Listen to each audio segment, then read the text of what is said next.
Number 4. No, Stop by Tempestaurora. Summary. The footsteps had slowed to a stop, and Peter could hear the gunners breathing, could hear their fingers tapping against the gun. He gritted his teeth. He couldn't let people get hurt, not when he had a better chance of surviving. But moving would attract the gunner to their class. In the end, it didn't matter. There was a gunman in his school, and he'd come for Peter.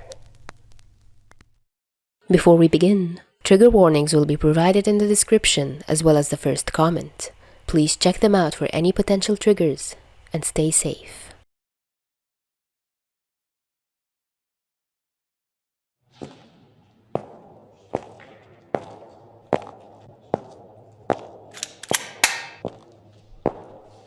Peter heard it, and he hated how it sounded. The click of a gun, the snap of hands, reloading. The way the footsteps echoed down the empty hall of Midtown High. His breath caught in his throat. It was English, and Peter had been daydreaming, lost in some memory of Mr. Stark's laugh from the weekend before. Maybe if he'd been alert, he would have heard it faster. Now he snapped to attention, and Ned looked up from one desk over, eyes wide. "What is it?" Ned hissed.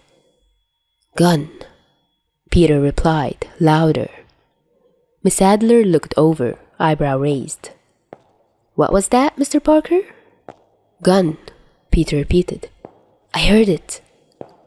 He heard it closer now, the footsteps one after the other. They were so lazy, so calm. They were not worried. They were not in a rush. Peter hadn't gotten up this morning prepared for a school shooting, but neither had anyone here. "Get down!" "Mr. Parker, please!" Peter said, moving out from his desk. He ducked over to the door and peeked through the rectangular window. He saw the shadow of the figure moving down the hall, and he ducked back.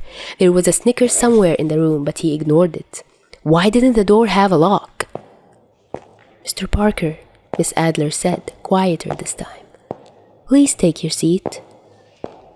"I can see him," Peter said, peeking through the window. "He has a gun! Get down or something!" Peter ducked back from the door. He'd seen the man, dressed in black, the semi-automatic in his hands. He stared at his teacher with wide, pleading eyes until she nodded. "All right, let's treat this like a drill," she said. "Hide now, stay quiet." "Miss Adler," a student protested, but she cut them off. "If he's wrong, it's good practice. If he's right, then Mr. Parker's saving our lives. Down, now!" The students moved as quickly and silently as they could, trying to move out of the sight of the door. Peter crawled by the desk, hiding at the other side of it and out of sight from the door. He listened to the footsteps, one by one, and the class fell silent. Peter had no idea what to do. He was Spider-Man. Shouldn't he be jumping out there to stop him? But Mr. Stark's warning span around in his head. "Stop jumping in the way of danger, Peter. That's the quickest way to die." He chewed on his lower lip and then almost smacked himself in the forehead. Of course he'd forgotten. Peter pulled up his jacket sleeve and looked down at the Iron Man red watch Mr. Stark had given him. There was a small button on the side, and Peter pressed it twice. "Panic button," Mr. Stark had said. "It's for emergencies, got it?" This felt like one. The footsteps had slowed to a stop, and Peter could hear the gunners breathing, could hear their fingers tapping against the gun. He gritted his teeth. He couldn't let people get hurt, not when he had a better chance of surviving. But moving would attract the gunner to their class. In the end, it didn't matter. The gunman's booted foot collided with the door and it slammed open, hitting the wall behind it. Curses and yelps were cut off with hands clapping over their mouths, and Peter peeked around the side of the desk, looking at the gunman. Dressed in all black, Kevlar across his torso. He looked around the room with a steely gaze. "Parker!" the man said, his voice like gravel. Peter felt every eye in the room dart to him, then jump away. There was an acidic taste in his mouth, and he swallowed the vomit that threatened to spill out. There was a gunman in his school, and he'd come for Peter. "Peter Parker!" The guy groaned out. Peter's hands were shaking. Shit! He'd dealt with worse than this, surely. He'd fought the Vulture in a suit that was more pajamas than protection. He'd been stabbed and shot and bloodied. He'd taken on 5 guys at once. But that was Spider-Man. This was Peter Parker. "All right," the man said after a few seconds. He stepped further into the room, reaching down and grabbing someone. Peter glanced around the desk, watching Cindy Moon be pulled to her feet, a gloved hand around her hair and tugging. "Either Parker shows himself or this one dies in the next 10 seconds. Peter's eyes widened and Cindy let out a sob. "No, no, no. Where is Mr. Stark?" He pressed the panic button again, just in case. 10, 9... "No, stop!" Peter lurched up onto his feet and he hoped he looked braver than he felt. Immediately, Cindy was dropped and she crawled to the other side of the room as fast as she could. The gunner hefted his gun, tilting his head for a second. "Peter Parker." "Yeah, that's me. What do you want with me?" The smile on his face was grotesque, lips pulling the scars on his withered face in awkward angles, eyes too dark for it to be anything but cruel. "Someone's been giving out your name," he said. "If it's not me, it'll be the next one Toombs talks to." There was a rock in his stomach pulling him down, sinking, drowning, and Peter felt like he did in the Hudson, like he couldn't breathe, like he was thrashing about and tangled in the parachute meant to save him. Hey, I've got an idea," Peter said, holding his hands up in surrender. The gun was pointed at him now and he only had a few seconds. God, these were going to be his last seconds alive. "How about you don't shoot me?" Peter suggested, trying for a smile, though it came out as a grimace. He figured talking might buy him some time. Maybe Mr. Stark could get here before anything bad happened. "I'd make an ugly corpse, the worst. I'd have to have a closed casket funeral, and then funeral costs would probably send my family into debt. You know what? How about we reschedule this? Next Tuesday, maybe? I have a pop quiz tomorrow that I wasn't planning on missing."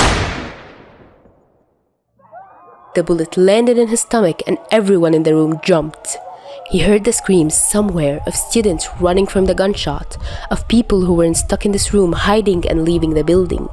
But Peter was standing in shock at the red that was soaking through his t-shirt. For a moment, it looked a bit like a flower. Then he looked back up at the gunner.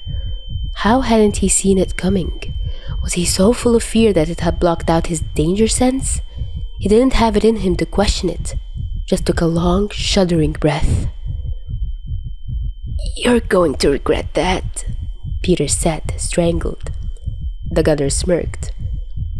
"I don't think so, Spider Guy. I don't think you'll be able to make me regret a thing."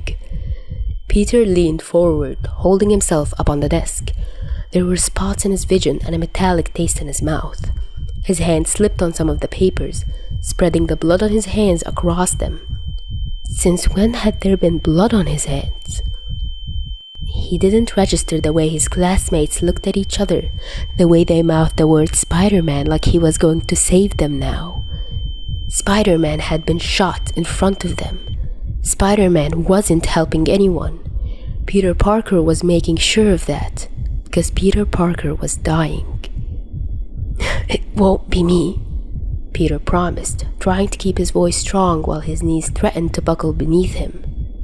"It'll be Iron Man." The gunner barked out a laugh. "Yeah, right, kid. Do you see Iron Man anywhere around here? 'Cause I sure don't." "No," Peter agreed, though it came out more like a hum. "But I can hear him." He could, and it was one of the last things he could hear as his legs gave way and Peter collapsed onto the floor, his stomach feeling like the surface of the sun, burning. He heard the Iron Man thrusters nearing, the shattering of the window as he entered, the repulsors charging. Then, Peter! Peter, can you hear me? Kid, come on! Peter couldn't open his eyes. That would take too much energy and he didn't have much of that anymore.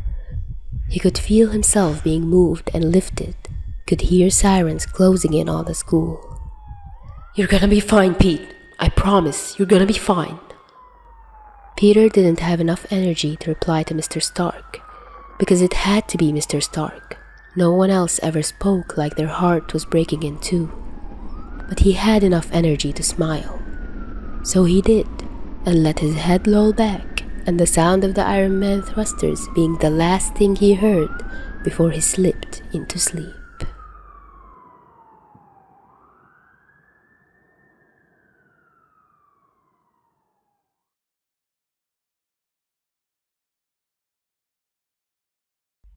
First MCU fic, a ton more in store. Decided to start with one of my favorites, gruesome, angsty, and super well written. Thank you so much tempestaurora for giving me permission to podfic this. I'm still getting the hang of Peter and Tony's tones. I need to have my 100th rewatch of Homecoming, to be honest. My favorite film. Oh, it's so good. Oh, wait, before you click off, have you ever wondered when the next podfic is coming? Which fanfic it's going to be? Have you ever looked forward to an update only to find it's a podfic for a different fandom? Introducing the P-Planner. Wow, this sounds like marketing slop. What I mean is, I've made a monthly schedule on Ko-fi that allows you to see which fics are going to be uploaded and when. This is honestly a test run to see how dedicated I am. We can only hope I stick to it with all the work, college, and world events going on. And if I fail spectacularly, kindly pretend this never happened. Thank you, dear listeners, for watching. Don't forget to send kudos to the author through the link in the description. Also, if you'd like to request any fics, YouTube community tabs are now open for you to post, aside from Tumblr. And if you'd like to show more support, I'm available on Ko-fi, and Super Thanks is now available. Hope you have a great week. Till next time.